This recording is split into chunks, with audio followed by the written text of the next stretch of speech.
The book was named by designer Ernest Adams as one of the 50 books for everyone in the game industry.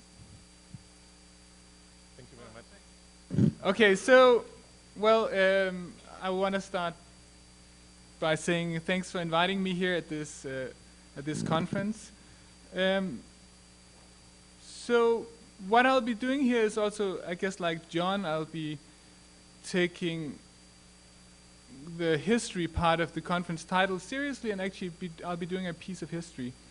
And I think where we are now is that video games are obviously old enough that we can talk about video game history, but I also think that they're old enough that we can actually look at a history of arguments about video games. So that's what I'll be doing here.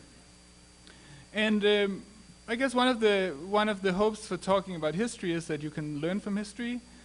And then one of the fears of talking about history is that you fear being sort of locked down by history, and I hope we'll avoid that too. But let me start about saying, like, why are we even having this discussion? And I think perhaps it's important to see that I think there was probably between 1980 and 2005, there was this kind of standard model of video games, right? And that standard model meant that all video games were basically sold in boxes.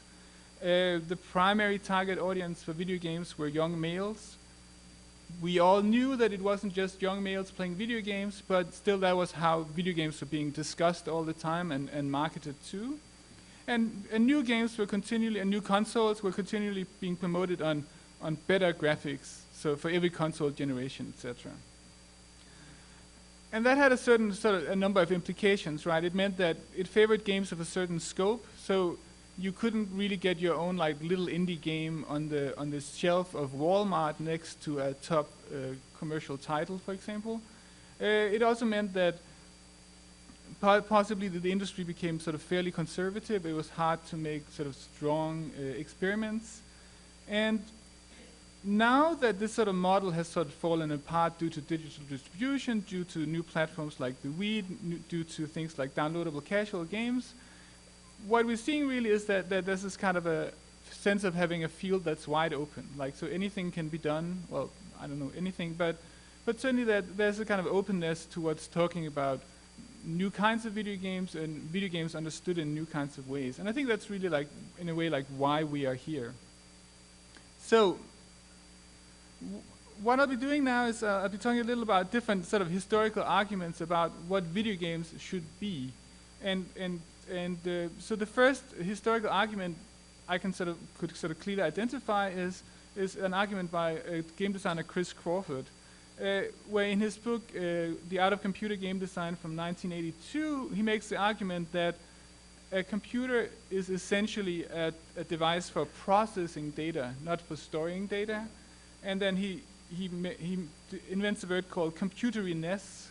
And he says that basically a good game is one that sort of embodies that computeriness as much as possible. So the more process intensive, the more entertaining game.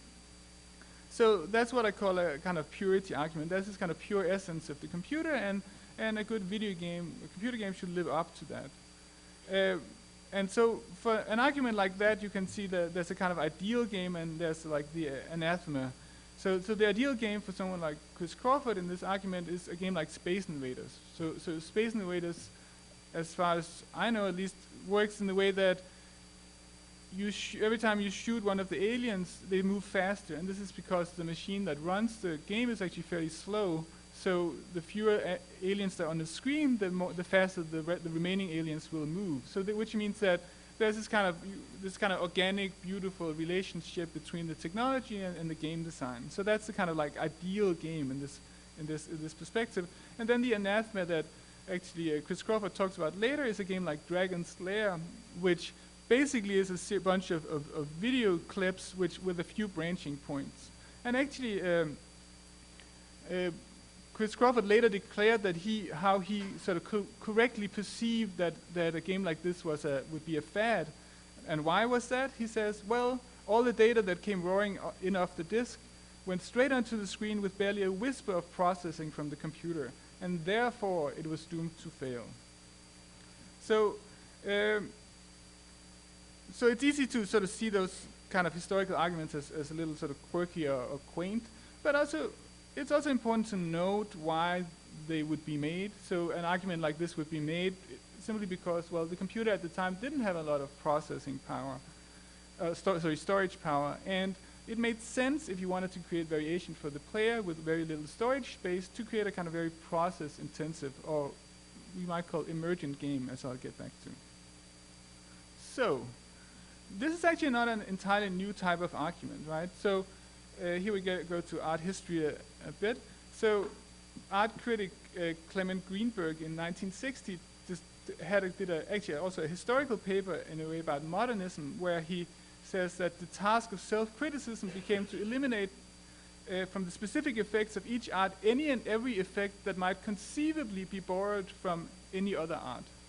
So then each art would be rendered pure, and in its purity find the guarantee of its standards of quality as well as of its independence.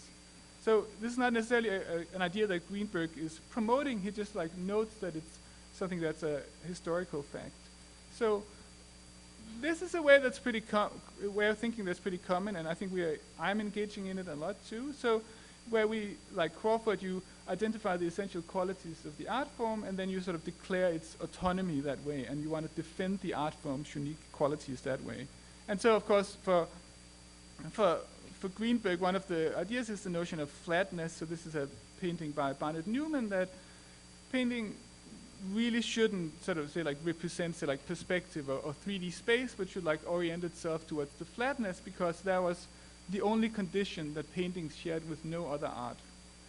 And likewise, of course, Crawford says that games that are information rich and process poor are closer to stories than to the ideal game. So of course Crawford posits there's a kind of ideal game which embodies what the computer is. So another example, historical example, is this Paul Rother, who makes the case that, well, no power of speech is comparable to the descriptive value of photographs. The attempted combination of speech and pictures is the direct opposition of two separate mediums which appeal in two utterly different ways. Immediately a voice begins to speak in a cinema, the sound apparatus takes precedence over the camera, thereby doing violence to natural instincts. So this happened. This was also a historical argument that there's a fear that the intrusion of sound into cinema would destroy perhaps like the cinema-ness of cinema. And so this is slightly different. This is similar to the painting argument, except the order is slightly different. The painting argument is about reducing an existing art form to its core essence, and this argument is more about protecting an art form from sort of alien elements. So these are what we could call sort of purity arguments. And so I think it's perfectly legitimate to make this kind of argument. So, I mean, this is what we do at a conference like this. We are asking ourselves, like, what is this thing? What should this thing be? And some of you who sort of went to grad school may think, like, but this is essentialism, would be the kind of typical counter argument, and therefore it would necessarily be bad. But this is not my position at all. My position is that we need to discuss what this art form does and what it can do. And this may run counter to what some of us had learned in school, like not to define things too strictly and so on, but I think perhaps the more the reason to do it, because there may be questions that have fallen by the wayside. So, but this idea of the kind of pure art form is so ingrained that I think we can sort of intuitively repeat it, like somebody can wake us up in the middle of the night and we can make a kind of argument for the purity of any given art form that we like. So this talk is about like the role of those kind of purity arguments, and I think that it has actually played three roles. Like one is this idea of the protecting the pure game, which I quoted Crawford for doing, but it's actually a newer one, which I think you can say Janet Murray and Brenda Laurel, and actually I'll be talking about Clint Hawking and Chris Hecker too, embody, which is the idea that in order for the game to be ideal, it in some way has to be sort of hidden from the viewer or from the player. And it also ties into this art discussion we had just before. And finally, as an idea of a kind of a parody. So this is a game called Stat Builder, which is a parody of all role-playing games. So basically, you just click the button, and then your stats increase, and you go up a level, etc. So it's kind of a reduction of a specific genre to a kind of pure essential, which is also a kind of criticism of this genre. So, but let's take the question of hiding first. So there's another type of argument that actually comes up sometimes in video games, which is not about protecting the pure elements of it or the pure essence, but really about sort of hiding it or using some elements of games, but hiding the undesirable elements from view. So, and I think on a fundamental level, it stems from this kind of uncertain status that video games have had, that video games have been somewhat embarrassing, but that perhaps people have felt that there might be some things in video games that was worth saving as long as we didn't necessarily call them games. So, for example, this is from Brenda Laurel's 1986 PhD, An Interactive Fantasy System, where she describes something that, at least to me, sort of very obviously is a video game, but that's not what she calls it. Like, so she mentions video games as one sort of possible inspiration, but the idea is to make something that is an interactive system, but where there's an AI that figures out whatever the player is doing, and then like understands that and reframes the world, so you always get this kind of perfectly shaped Aristotelian plot out of playing the game, which she doesn't call a game. And I think that, so why is she making that argument? I think there's certainly a kind of idea of she wants to sort of lift this interactive thing into something higher and something slightly more sort of acceptable. And I think this again is a little like, somebody mentioned yesterday the question of science fiction, like what made science fiction sort of acceptable? Is that a kind of process that would remove the sort of unique and interesting parts of science fiction? And you could make the same question for video games. So, but for this kind of perspective, there's a kind of ideal game which actually is sort of hypothetical, so it doesn't exist, right? So that would be like the Hamlet. So now I'm going ahead to sort of Janet Murray.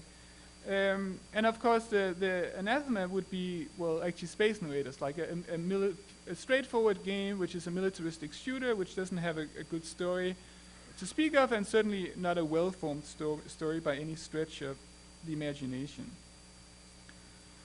So that sort of, I think, so Janet Murray is a kind of figure. I don't know if she's even here. She's actually at Atlanta, that I know, right? But she has also worked on some of those questions in Hamlet on the Holodeck that Brenda Laurel raised. But then she also popularized the idea of immersion.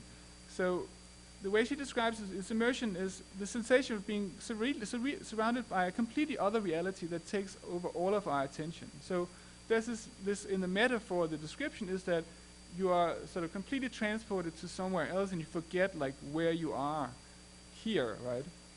And so Chris Hecker actually makes an argument which is, I think, has been repeated a lot. So he has this idea where he talks about, it's actually a paper about physics in computer games, but he makes the case that a computer game makes a contract with its players, we can agree with that, but any inconsistency will remind the player that it's just a game.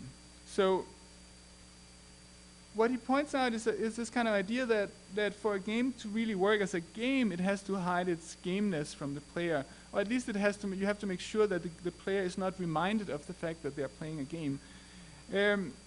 I don't think this is true, but it's certainly. I think this kind of formulation has sort of lived a life of its own. It sort of comes up every now and then. You should remind the player that they're playing a game.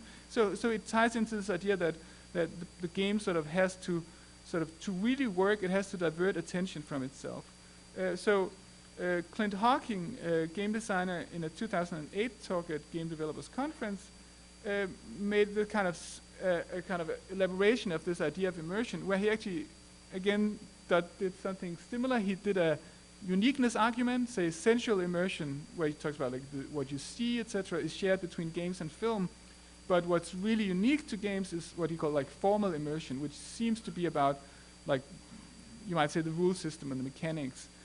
And then so you can see that sort of shares the immersion quality, but then he doesn't try to say here directly that games should hide but what they are. But on the other hand, he actually did something similar in a sort of concrete game he worked on. So he worked on this game Far Cry 2, and actually, according to Clint Hocking himself, one of the ideas they had for this game was that it should be a very immersive game.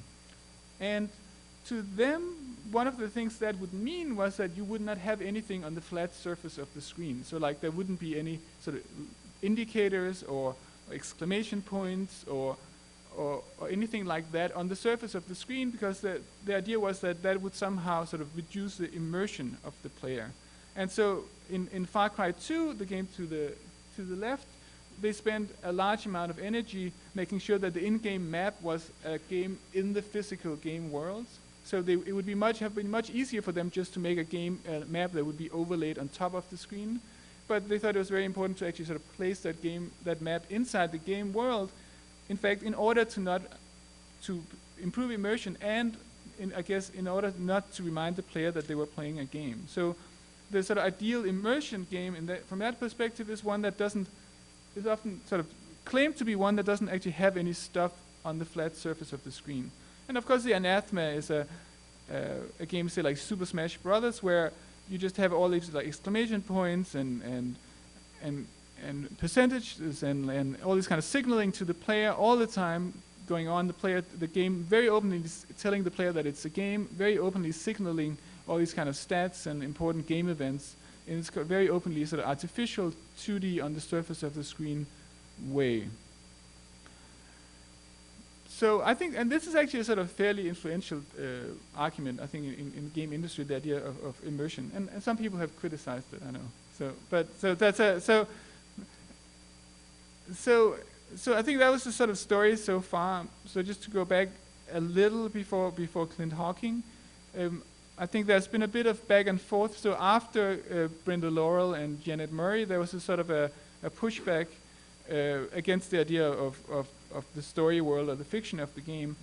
And there was an argument that sort of appeared as a kind of reaction to Laurel and Murray. And in its sort of strongest formulation, it sort of asserts that fiction is fundamentally misplaced in games. So Marco Eskelinen here probably had the sort of strongest description, where he says that stories are just uninteresting ornaments or gift wrappings to games.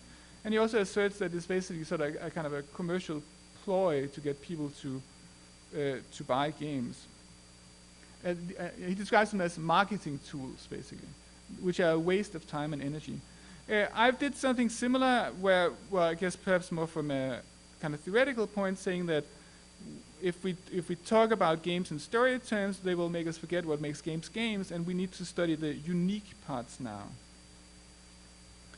And this has this kind of, I think, a kind of standard argument that was sort of used a lot through the 2000s, which was that it has this kind of argument that perhaps a game doesn't need any kind of fiction or story to be a good game.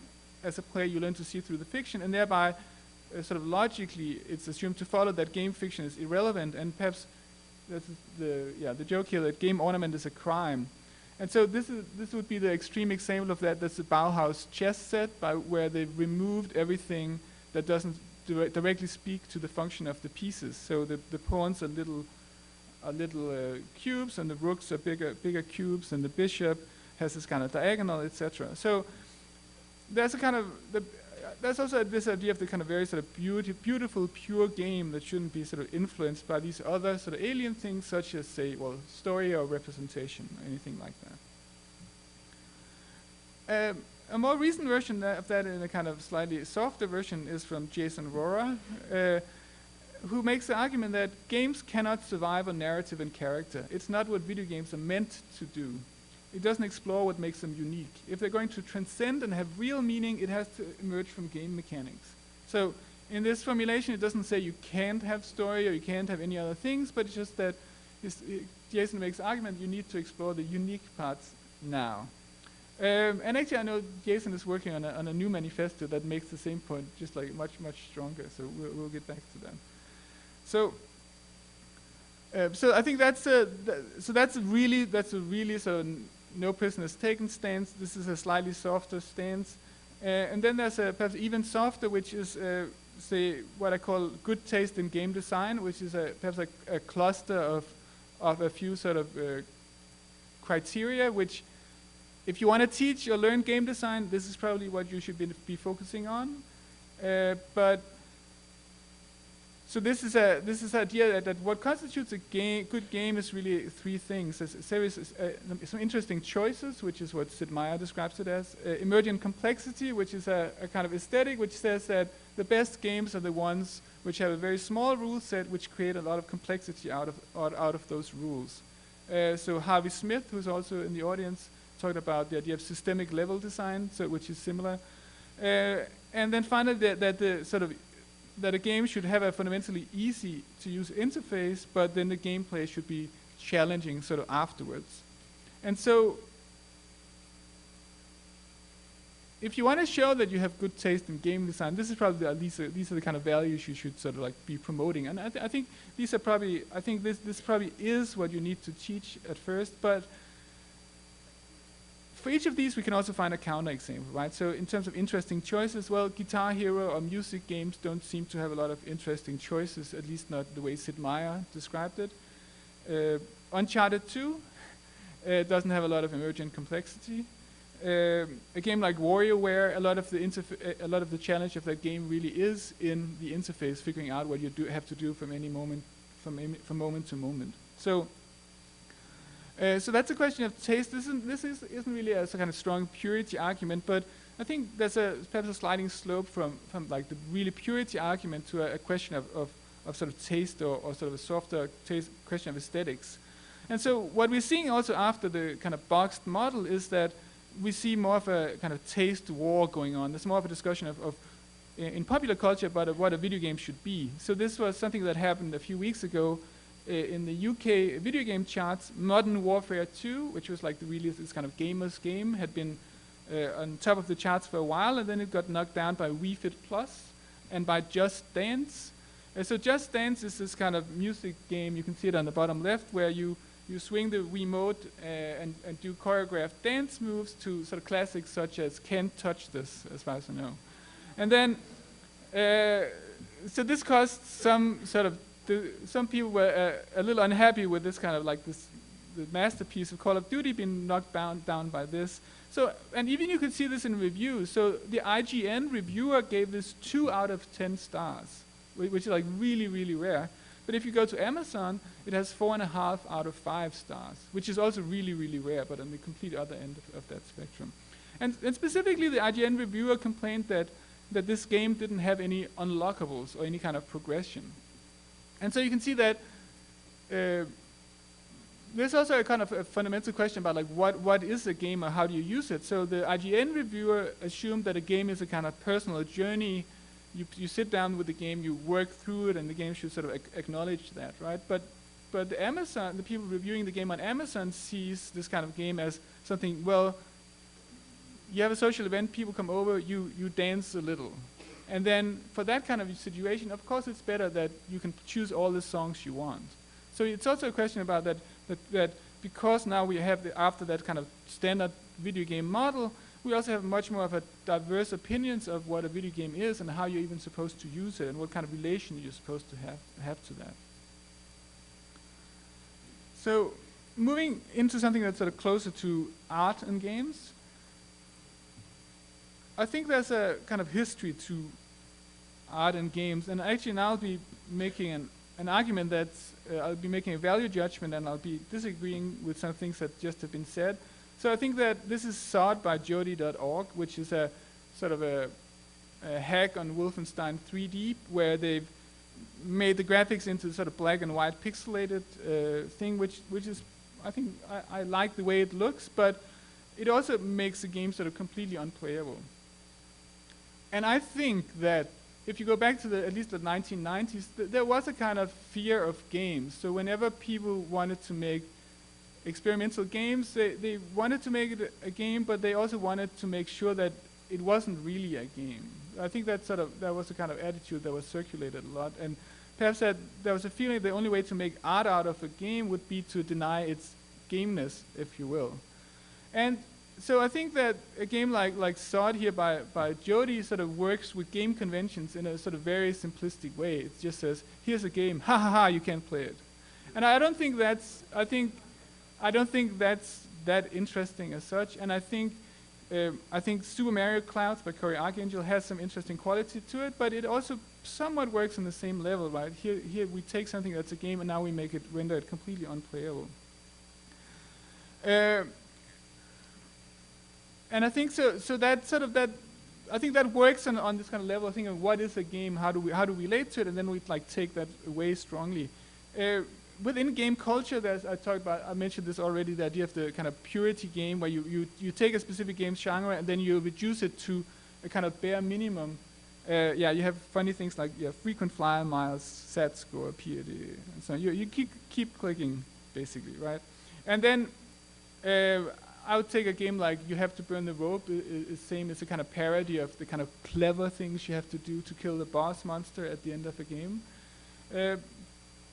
But I think that perhaps if we move to a game like by Jason Rohrer called Passage, I think this takes on, perhaps, if you will, gameness or game conventions in a much more nuanced way.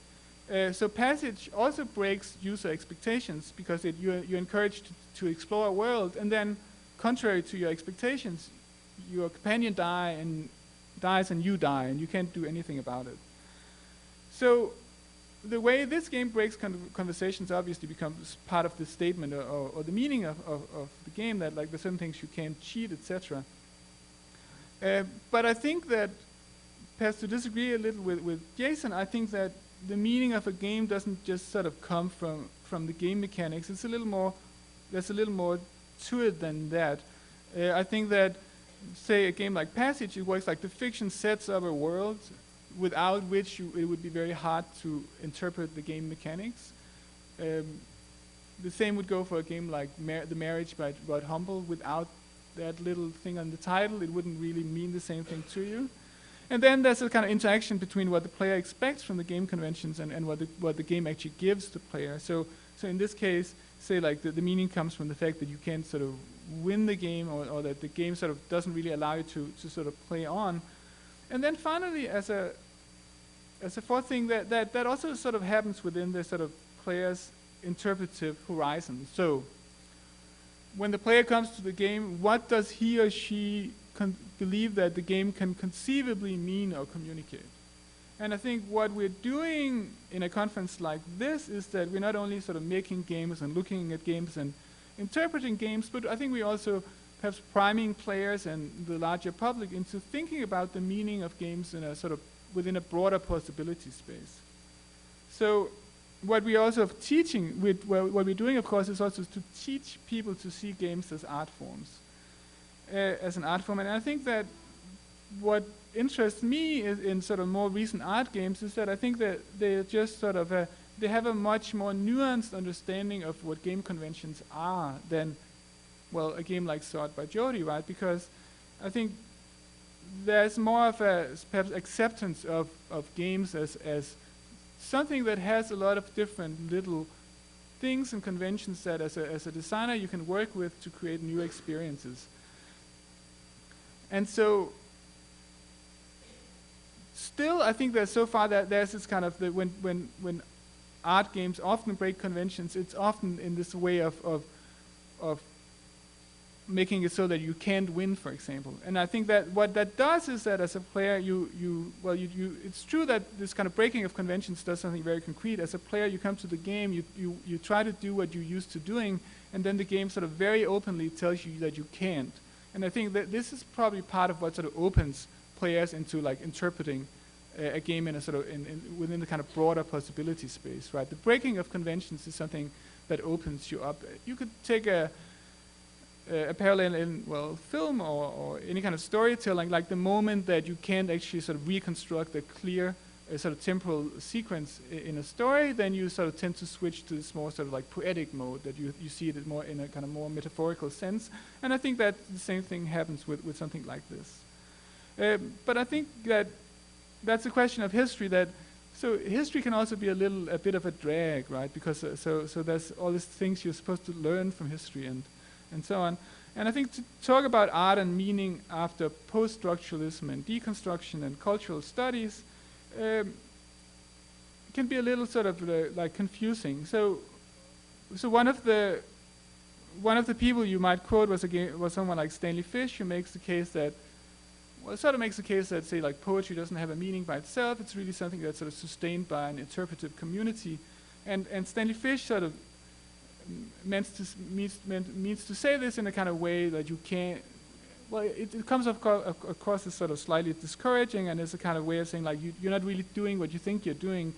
But you can also also sort of flip it around and say it's actually a practical question, right? So if you want games to mean something, what you need to do is make that interpretive community that sort of will sort of tell journalists what Modern Warfare 2 means, or whatever a new sort of little experimental game means. And I think that's basically what we're doing in this conference. So rather than get dragged down in this kind of history thing, just remember that things are always new, that you can still do new things. And I don't think that, so I think that what thinking about history does is really, it just like allows you to think a little more about what tends to happen with arguments over time. So here's a way, I think, when we can sort of judge the different sort of arguments and theories that we are sort of throwing out there.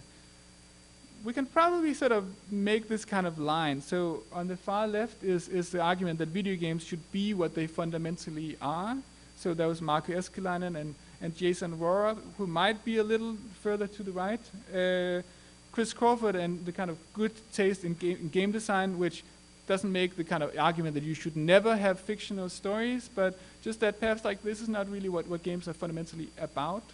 And on the other hand, you have Hawking and Hecker, who, while they very clearly love games, they still promote this idea that games should somehow sort of hide the quality of games to sort of really come into being. And then like Laurel and Maury, who don't even call them games, but they describe something that to me very clearly is a game. And so I think that what these arguments have in common is that they all want to drive video games forward. They just don't agree where forward is. So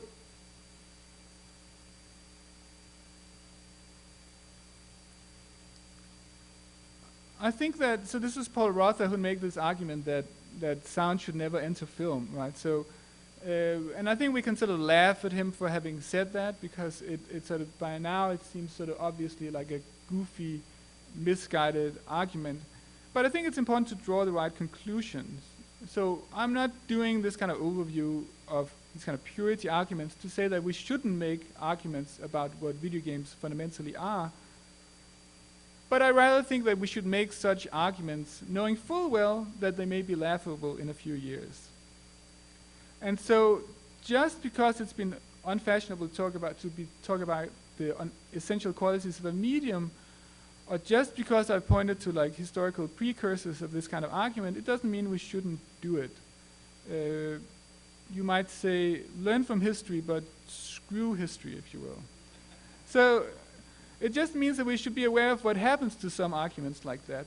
We may have these kind of perfectly good arguments that are beautifully structured and they're soundly based in observation and our knowledge and our love of the art, and they may turn out to be completely wrong, or at least wildly off in their predictions. But this is a historical talk, but we shouldn't be scared by history. I think we should dare to say what games are and what they should become, and we should dare being wrong, and we should make arguments knowing that they may be disproven, but also I think perhaps that we should make arguments that are sufficiently clear that they can be disproven.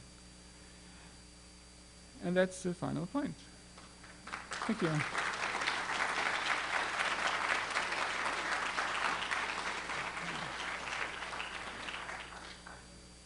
Ten minutes?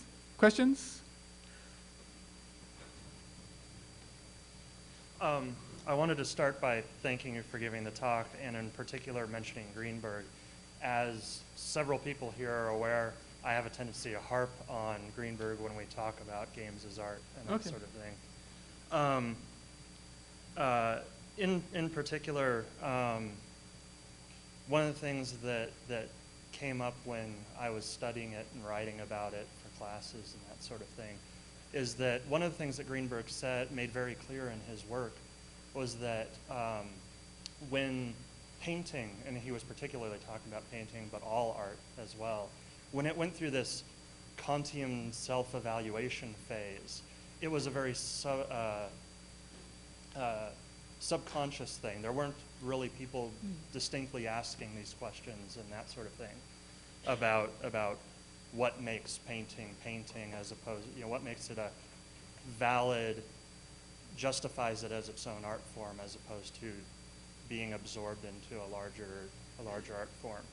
And what I wanted to ask was, do you think that we're asking those questions? Do you, even on a subconscious level, on a conscious level, is the fact that we're here talking about it today an indication that we are asking those questions? Should we be asking them more discreetly? Just like a general thoughts on that. I'm a little uncertain what those questions are in the question right now. Just all of them, I guess. So in particular, is the industry asking what is it that makes games as an art form different from all the other stuff? Because I've noticed that we do have a tendency to want to make games cinematic, that sort of thing, and at that point you start to ask a question like, why aren't I making a movie? Why am I making a game? Okay. I think that I do think the industry continues to ask that question. At least if you, I think it's a discussion that's sort of been going on continually, and it probably tends to go back and forth a little. So I guess perhaps like for me as an academic, I think I was primed on the from the sort of whole like 1990s discussion. Like when CD-ROMs came out, there was like a huge push towards the cinematic, and there was a huge backlash against that, like saying that we should like return to gameplay and so on. And now I think perhaps I hope we are a little older and wiser now.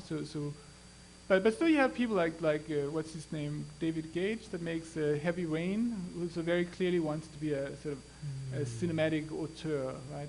So I just think it goes back and forth. I do think those questions are being asked, and I do think that perhaps what was interesting to me is how clearly someone like Clement Greenberg diagnoses like the discussions we have about video games today. So that was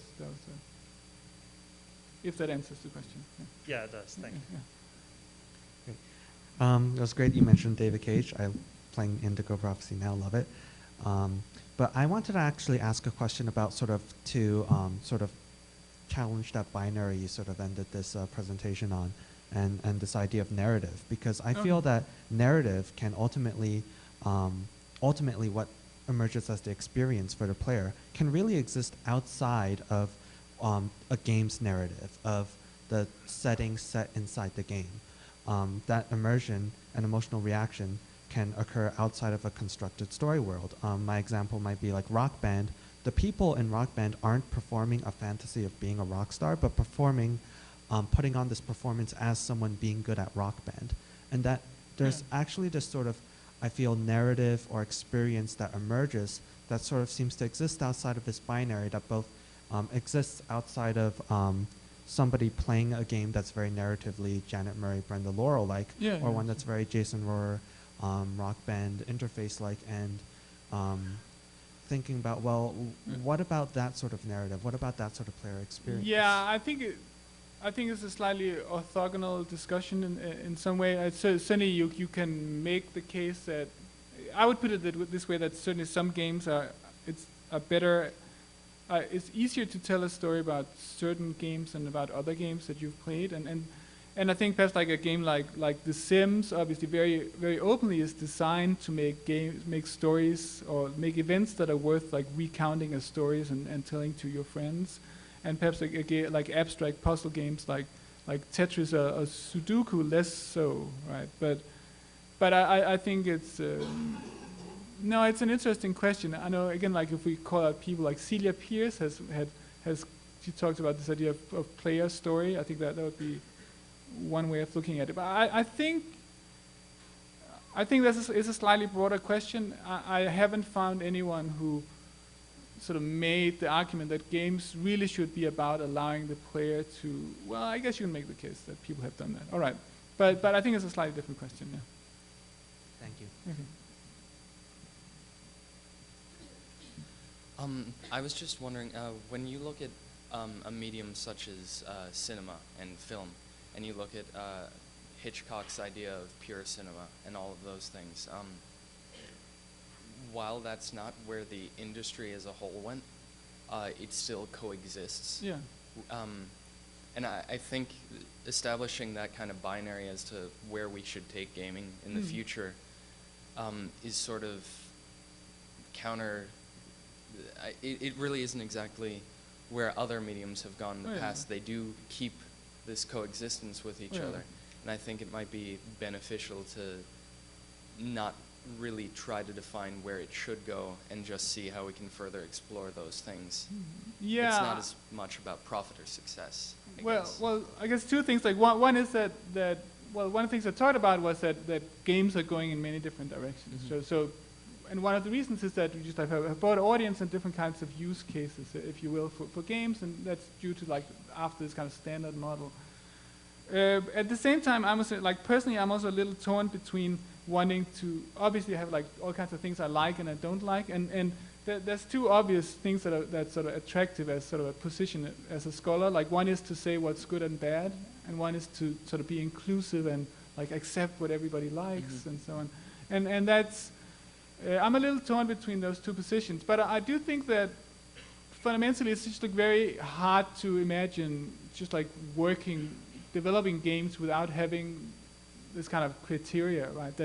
That I do think, as I said in the abstract, I think like most of these arguments turn out to be sort of somewhat flawed or wrong in some level. But on the other hand, I think it's pretty important to have them and to make them, because that's what sort of makes you think a little outside the box. Like, could you actually be doing a game that does something that you hadn't thought it could possibly do?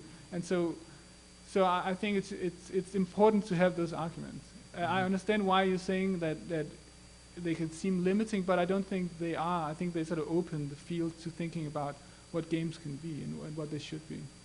All right. Thank you. I was gonna originally jump all over the essentialism, but then you went into how that's not what you're doing. My question is basically, don't you think it's dangerous to develop a definition or a purity of games coming from like the conventions or the playing with the conventions of the medium, when I think it's really important what the young lady over here asked the last talk about whether or not there's a consideration of non-Western games or a space for that non-Western area. So do you think it's dangerous to develop the definition of what a game is or what the game medium is if the conventions and the medium and the industry until now hasn't really considered it from a non-Western position? Well, I mean, so just the video game industry as one of the is a very clear example of one that's sort of Western Asian, right? So if you want to talk about that, but interesting question. Well, I'm just saying. I do think that it's sort of hard to imagine just doing anything if you don't want to cast value judgments, right? So I think that one has to allow oneself to do that, but then obviously also think about, are there sort of specific things in a game design that just like only talks to, say, like a Western audience, if that the goal is to sort of reach out beyond that. But I also think that perhaps it's sort of, no, I guess I'm not too worried. I also think that whenever you try to sort of define things like this, it immediately shows what falls outside the definition. So I think definitions, people are worried that definitions sort of limit you, but I do think that they just always tend to sort of show you what you hadn't been thinking about. And so then it's very easy to come up with a counterexample, or even say like, look, somewhere in the world people play games in a different way, and then say, oh. But you're not really having that discussion if you're not trying to make that definition at first. Yeah. Thank you. My background is more from the virtual reality and three-dimensional interaction. And when you brought up the term immersion, that's really important inside of the field, and it was something that people spend a lot of time working on. But it has since kind of separated into two terms. immersion being the hardware aspects or the gameplay or the design of the system, something you can do or measure, whereas the term presence means what the people experience inside of that. I wonder if that would be some useful terms to use inside of gameplay, and if you have any comments about that. Interesting. I'd probably usually use that distinction between, I think usually in game discussion, I'm not sure if it's exactly the same what you're saying, but people tend to conflate being preoccupied with playing the game versus feeling transported to another location. Does that map actually to what you're saying? Well, the idea of presence is that you are present in the game and that you're completely focused. And it doesn't necessarily mean that you feel like, you know, you're a falling block. Oh, okay. But so you're so into the game. So so it's the same like I talk about being occupied. But I agree that's an important distinction to make, and I think that the reason why immersion discussions tend to not go anywhere is people conflate those things. Yeah, I agree. All right, so I guess that wraps it up. Thank you.